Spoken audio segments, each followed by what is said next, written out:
Hello guys, आज मैं आपको 3 फरवरी 2023 के एसएसटी के 60 क्वेश्चन कराऊंगी। आप प्लीज इसे देखिए आप। क्वेश्चन नंबर 1, निम्नलिखित में कथन ए और कारण आर पर विचार करें और सही विकल्प का चयन करें। कथन ए, आंखें टक और खाद्य संग्राहक लोग एक जगह से दूसरी जगह पर घूमते रहते थे। कारण, किसी इलाके में पौधों और जानवरों जैसे सही संसाधनों का खत्म होना संभव है। ऑप्शन ए और आर दोनों सही है और ए की आर सही व्याख्या करता है। ऑप्शन बी, ए और आर दोनों सही है लेकिन ए की आर सही व्याख्या नहीं करता। ऑप्शन सी, ए सही है लेकिन आर गलत है। ऑप्शन डी, ए और आर दोनों गलत है। इसका आंसर होगा ऑप्शन ए और आर दोनों सही है और ए की आर सही व्याख्या करता है।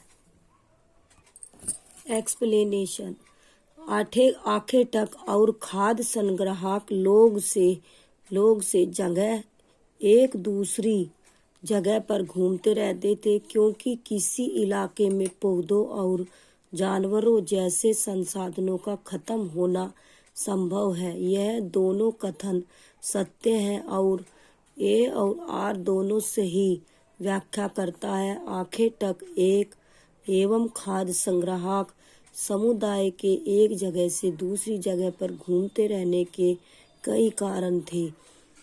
पहला कारण यह था कि अगर वे एक ही जगह पर ज़्यादा दिनों तक रहते तो आसपास के पौधे फलों और जानवरों की खाकर समाप्त कर देते थे, इसलिए भोजन की तलाश में इन्हें दूसरी जगह पर जाना पड़ता था। दूसरा कारण यह है कि जानवर अपने शिकार, चारा आदि के लिए एक जगह से दूसरी जगह जाया करते थे।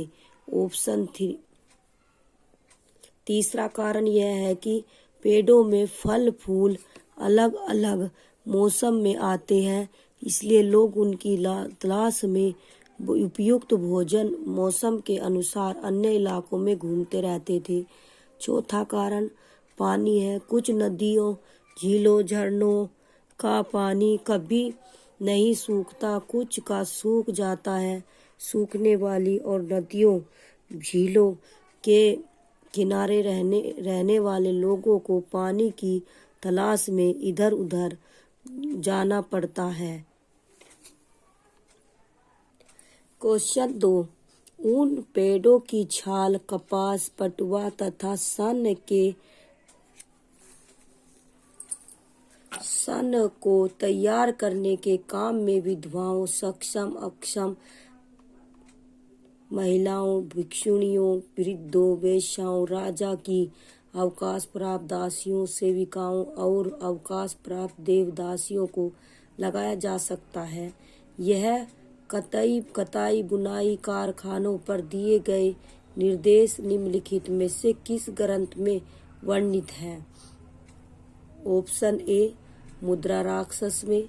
ऑप्शन बी, राजतरंगिणी में। ऑप्शन सी, अर्थशास्त्र में। ऑप्शन डी, वृत्त कथा मंजरी में। इसका आंसर होगा ऑप्शन सी, अर्थशास्त्र में। ऊन, पेड़ों की छाल, कपास, पटुआ तथा सन। एक्सप्लेनेशन, ऊन, पेड़ों की छाल, कपास, पटुआ तथा सन को तैयार करने के लिए काम में विधवाओं, सक्षम अक्षम महिलाओं, भिक्षुणियों, वृद्धों, वेश्याओं, राजा की अवकाश प्राप्त दासियों, सेविकाओं और अवकाश प्राप्त देवदासियों को लगाया जा सकता है। यह कटाई बुनाई कारखानों पर दिए गए निर्देश अर्थशास्त्र ग्रंथ में वर्णित है। अर्थशास्त्र राजा के कौशल, आर्थिक नीति और सैन्य रणनीति पर एक प्राचीन भारतीय संस्कृत ग्रंथ है। कौटिल्य, जिन्हें विष्णुगुप्त और चाणक्य के रूप में भी जाना जाता है, को अर्थशास्त्र के लेखक के रूप में जाना जाता है। मुद्रा राक्षस किसने लिखी? विशाखा दत्त लेखक ने। राजतरंगिणी किसने लिखी? कलहड़ ने। अर्थशास्त्र चाणक्य ने और अष्टाध्यायी पाणिनि ने। क्वेश्चन 3, निम्नलिखित कथनों पर विचार करें और सभी विकल्प का चयन करें।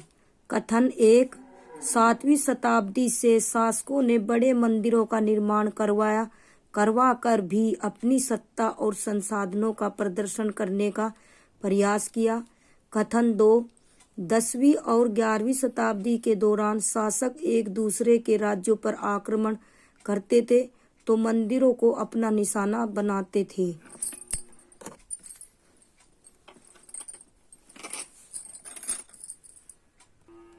ऑप्शन ए कथन 1 गलत है परंतु कथन 2 सही है। ऑप्शन बी कथन 1 और 2 दोनों सही है परंतु 1, 2 की सही व्याख्या नहीं है। ऑप्शन सी कथन 1 सही है परंतु 2 गलत है। ऑप्शन डी कथन 1 और 2 दोनों सही है तथा 1, 2 की सही व्याख्या है। इसका आंसर होगा ऑप्शन डी।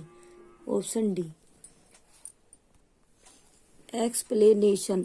7वीं शताब्दी से शासकों ने बड़े मंदिरों का निर्माण करवाकर भी अपनी सत्ता और संसाधनों का प्रदर्शन करने का प्रयास किया। 10वीं और 11वीं शताब्दी के दौरान शासक एक दूसरे के राज्यों पर आक्रमण करते थे तो वे मंदिरों को अपना निशाना बनाते थे। यह दोनों कथन सही हैं तथा कथन 1 और 2 की सही व्याख्या है। 7वीं शताब्दी में बड़े जमींदारों और प्रमुखों ने धन शक्ति प्राप्त की और खुद को महासामंत घोषित किया। 7वीं शताब्दी के बाद कई नए राजवंशों का उदय हुआ तथा 11वीं शताब्दी की शुरुआत में भारत में राजनीतिक स्थिति बहुत अस्थिर थी। उस समय भारत कई छोटे राज्यों में विभाजित था। विभिन्न शासकों के बीच सत्ता के लिए हमेशा युद्ध होता रहा। सही या गलत विवादों को युद्ध द्वारा सुलझाया जाता था।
ऊंची भीतरी छत में प्रतिछेदी मेहराबों वाली वास्तुकला की यह शैली वृंदावन का गोविंद देव मंदिर और फतेहपुर सीकरी के महलों के बीच समान है। वृंदावन का गोविंद देव मंदिर का निर्माण 1590 में आमेर के राजा मान सिंह ने करवाया और फतेहपुर सीकरी की स्थापना अकबर ने की थी। यह उत्तर प्रदेश के आगरा जिले में स्थित है। राजराजेश्वर मंदिर और केरल राज्य के कन्नूर के तल्लीरंबा में स्थित है और कुतुब मीनार दिल्ली में स्थित है। कुतुब मीनार को बनाने की शुरुआत कुतुबुद्दीन ऐबक ने की थी और उसको पूरा इल्तुतमिश ने कराया था। क्वेश्चन 5,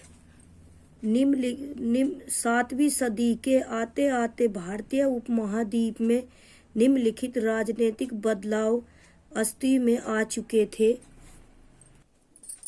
बड़े भूस्वामी और योद्धा सरदार राजा बन सकते थे। सही।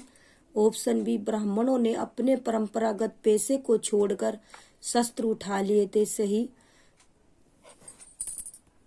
ऑप्शन ए, ओनली, केवल ए सही है। ऑप्शन बी, केवल बी सही है। ऑप्शन सी, ए और बी दोनों सही है। ऑप्शन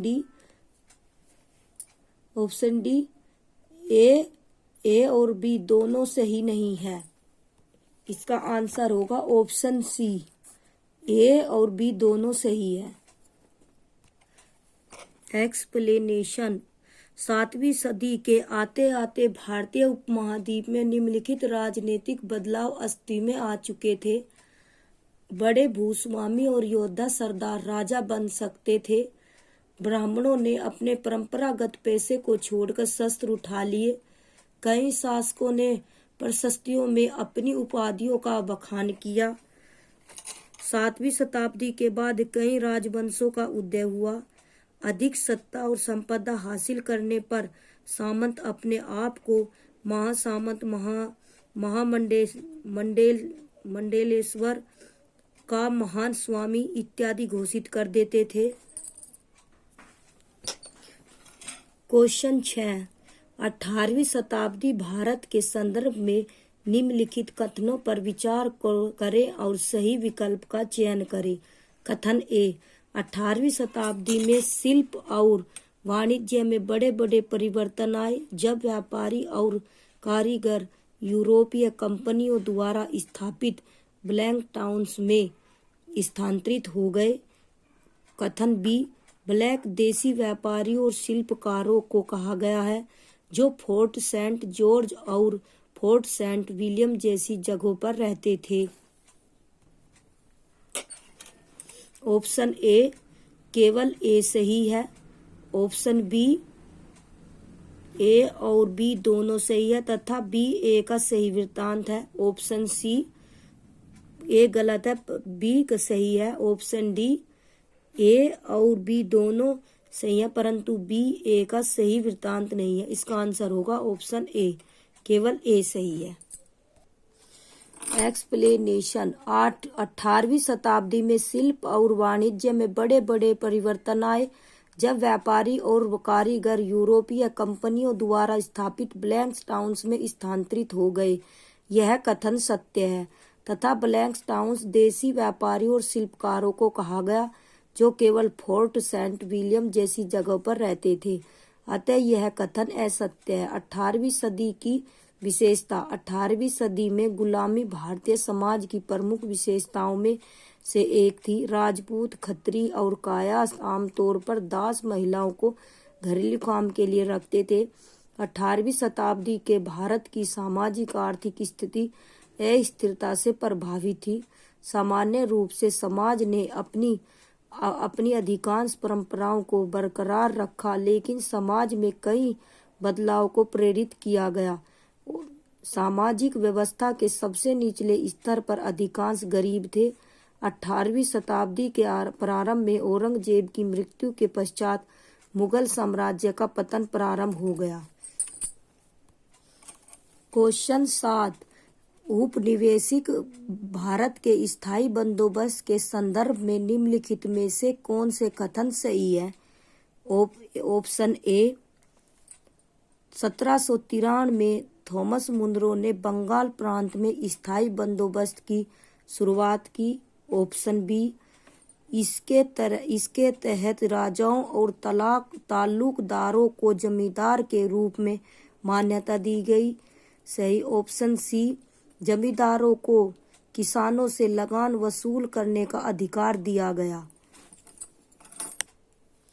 ऑप्शन ए, बी और सी सही है। ऑप्शन बी, केवल ए और बी सही है। ऑप्शन सी, केवल बी और सी सही है। इसका आंसर होगा सी, बी और सी।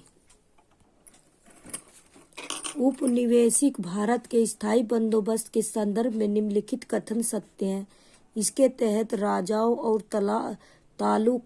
दारों को जमींदार के रूप में मान्यता दी गई। जमींदारों को किसानों से लगान वसूल करने का अधिकार दिया गया। ईस्ट इंडिया कंपनी ने अपने राज्य क्षेत्र में स्थायी बंदोबस्त और महलवाड़ी बंदोबस्त लागू किए। इस बंदोबस्त को प्रत्यक्ष रूप से किसानों के लिए बनाया गया था, जिन्हें रैयत कहा जाता था। इस प्रकार इस बंदोबस्त को रैयतवाड़ी के नाम से जाना जाने लगा। इसे लॉर्ड कॉर्नवालिस द्वारा स्थायी बंदोबस्त अधिनियम 1793 ईस्वी के माध्यम से पेश किया गया था। इस प्रकार कथन बी और सी कथन सत्य है तथा एक गलत है, असत्य है। क्वेश्चन 8, विलियम एडम के संदर्भ में निम्नलिखित में से कौन सा या से सही है? नंबर 1, विलियम एडम एक स्कॉटिश प्रचारक थे। नंबर 2, वह एक अंग्रेजी शासक थे। नंबर 3, कंपनी ने उन्हें देसी स्कूलों में शिक्षा की प्रगति पर रिपोर्ट तैयार करने का जिम्मा सौंपा था। नंबर 4, उन्होंने बंगाल और बिहार के जिलों के देसी स्कूलों पर रिपोर्ट बनाने के लिए भ्रमण किया। ऑप्शन केवल 1 और 3 सही है। ऑप्शन बी केवल 2 और 3 सही है। ऑप्शन सी केवल 1, 2 और 3 सही है। ऑप्शन डी केवल 1, 3 और 4 सही है। इसका आंसर होगा ऑप्शन डी।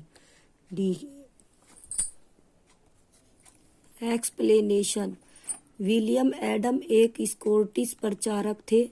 कंपनी ने उन्हें देसी स्कूलों में शिक्षा की प्रगति पर रिपोर्ट तैयार करने का जिम्मा सौंपा था और उन्होंने बंगाल और बिहार के जिलों का दौरा देसी स्कूलों पर रिपोर्ट बनाने के लिए किया। यह तीनों कथन सत्य हैं। एडम एक शिक्षाविद, विद्वान एवं कर्तव्यनिष्ठ समाज सेवक थे। एडम का मानना था कि शिक्षा के द्वारा ही किसी भी समाज का विकास किया जा सकता है। तत्कालीन governor general Lord William Bentinck ने एडम को बिहार तथा बंगाल में शिक्षा की स्थिति का सर्वेक्षण करने का कार्य दिया था। एडम ने अपनी पहली रिपोर्ट जुलाई 1835 में प्रस्तुत की। इस रिपोर्ट में उसने संपूर्ण बंगाल के प्रांत के स्कूल संबंधी आंकड़े प्रस्तुत किए। क्वेश्चन 9, राजा राम मोहन राय, इसका होगा राजा राम मोहन राय बरमो सभा। स्वामी दयानंद सरस्वती, इसका होगा आर्य समाज। पंडिता रमाबाई, विधवा गृह। और ईश्वरचंद विद्यासागर, इसका होगा लड़कियों के लिए स्कूल बनवाए। इसमें देखो ए का 4, ए में 1, ए में 2, ए में 4। इसका आंसर होगा ऑप्शन सी। एक्सप्लेनेशन, संस्थाएं और संस्थापक और स्थापना वर्ष। बरमो सभा राजा राम मोहन राय ने 1828 में। आर्य समाज स्वामी दयानंद सरस्वती ने 1875 में स्थापना। विधवा गृह पंडिता रमाबाई ने। लड़कियों के लिए स्कूल बनवाए ईश्वरचंद विद्यासागर ने। वेद समाज आचार्य केशव चंद्र सेन ने 1867 में। वेल्लूर मठ स्वामी विवेकानंद ने 1887 में। विश्व भारती रविंद्रनाथ ठाकुर ने 1912 में।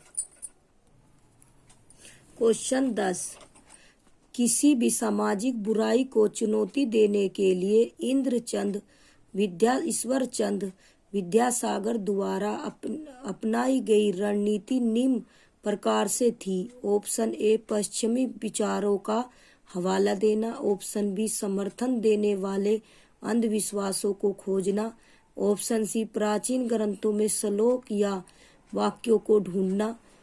ऑप्शन ए केवल बी सही है। ऑप्शन बी केवल ए सही है। ऑप्शन सी ए और बी सही है। ऑप्शन डी ए और सी। इसका आंसर होगा ए और सी। ए और सी, इसका आंसर होगा ऑप्शन डी। एक्सप्लेनेशन पश्चिमी विचारों का हवाला देना और प्राचीन ग्रंथों में श्लोक या वाक्यों को ढूंढना किसी भी सामाजिक बुराई को चुनौती देने के लिए ईश्वर चंद विद्यासागर द्वारा अपनाई गई रणनीति थी।